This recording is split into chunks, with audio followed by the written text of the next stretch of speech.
Praise lord, హల్లెలూయా. మార్చి నెల 14వ తారీఖు 2025 పున్నమి. మనము గడుపు ఈ రోజులు తపస్కాలం.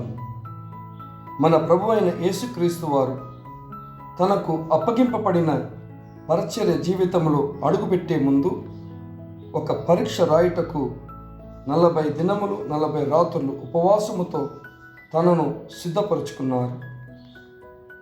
అపవాది పెట్టిన 3 శోధనలను జయించినారు. మనము కూడా మంచి క్రైస్తవ జీవితము గడుపుటకు ఈ 40 రోజులు సిద్ధమై మిగిలిన 325 రోజులు సాతాను శోధనను జయించాలి. మనము ఈరోజు మొదటి శోధనను ధ్యానిస్తాము.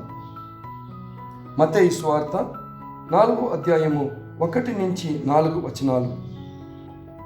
అపవాది యేసుప్రభు వారికి ఆకలిగొని ఉన్నారని తెలుసుకొని ధైర్యముగా ముందు వచ్చి, నీవు దేవుని కుమారుడు అయితే ఈ రాళ్లను రొట్టి అగులనట్లు ఆజ్ఞాపింపుము అనెను.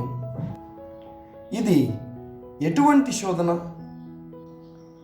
40 రోజులు దేవుడు ఉపవాసము ముగించి ఇప్పుడు దేవుడు రొట్టి తినవచ్చు. కానీ అపవాది రాళ్లను రొట్టిగా మార్చి తినమనెను. అంటే అపవాది ఇష్ట ప్రకారము జరగాలి, దేవుని ఇష్ట ప్రకారము కాదు. అపవాది దేవునికి మాంస రూపములో ఒక శోధన వేశాడు. క్రీస్తులు కొంతమంది ఉదయము 6 గంటల నుండి సాయంత్రము 6 గంటల వరకు ఉపవాసము ఉంటారు. మంచిదే. కానీ పొద్దున్న 4 గంటలకు అలారం పెట్టుకొని లేచి 6 గంటల వరకు బాగా తినేసి మరియు సాయంకాలము 6 గంటల తర్వాత రాత్రి అంతా తింటారు. ఇది గొప్ప ఉపవాసం అని 40 రోజులు పాటిస్తారు. ఇక్కడ మాంసము గెలిచింది, మనిషి పడిపోయాడు. ఒకవేళ ప్రభు రాళ్లను రొట్టిగా మార్చుంటే ఏమై ఉండేది? దీనికి అర్థం ఏంటి? నేను ఇతరులకు సహాయపడుటకు దొంగలిస్తే ఎలాగ తప్పవుతుంది? నేను నెలకు ఒక్కసారి మాత్రమే సారాయ మందులాగా తాగుతున్నాను, దీంట్లో ఏం తప్పుంది?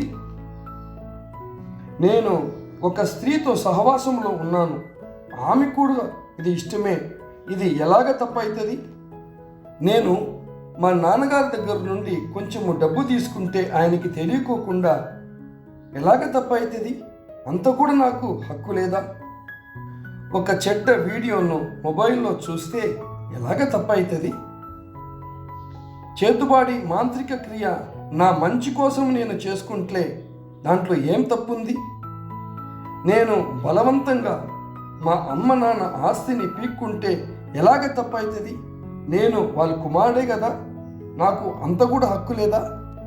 ఇలాగా అపవాది ఒక వ్యక్తిని శోధించినప్పుడు తన హృదయంలో న్యాయంగా అవి అనిపిస్తాయి, దీంట్లో ఏమి తప్పు ఉంది అని అనిపిస్తాయి. కానీ మనము శ్రద్ధతో గమనించినామంటే నిశ్చయముగా అపవాది మనల్ని శోధిస్తున్నాడు. మన బలహీనతల్ని అర్థం చేసుకున్న అపవాది ఏ బలహీనతలకు ఈ వ్యక్తి పడిపోతాడు అని తెలుసుకొని సరిగ్గా ఆ శోధనలోనే మనల్ని శోధిస్తాడు. దేవుని బలహీనతల్ని అర్థం చేసుకున్న అపవాది దేవుడి ముందు కూడా అటువంటి ఒక శోధన పెట్టుటకు సిద్ధమై ముందుకు వెళ్ళాడు. అప్పుడు దేవుడు అన్నాడు, మనుషులు రొట్టె వలనే మాత్రము కాదు, కానీ దేవుని నోటి నుండి వచ్చి ప్రతి మాట వలన జీవించును. హల్లెలూయా.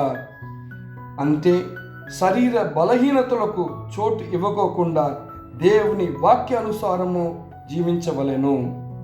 ప్రియమైన సహోదరి సహోదరులారా, మన చెవుల్లో అపవాది ఎంతో తీయని అబద్ధాలు మాట్లాడుతున్నాడు. యెహోవా చెవుల్లోనే ఇటువంటి ఒక అబద్ధం మాట్లాడు యెహోవా ఆదాము ఇద్దరు పడిపోయి సాతానుకు గురి అయినారు. హల్లెలూయా, హల్లెలూయా. ఇలాంటి ఎన్నెన్నో తీయని అబద్ధాలతో మనల్ని, మన శరీరాన్ని శోధించుటకు అపవాది సిద్ధముగా ఉన్నాడు. ఈ 40 దినముల్లో మనము వాక్యానుసారము జీవిస్తాము.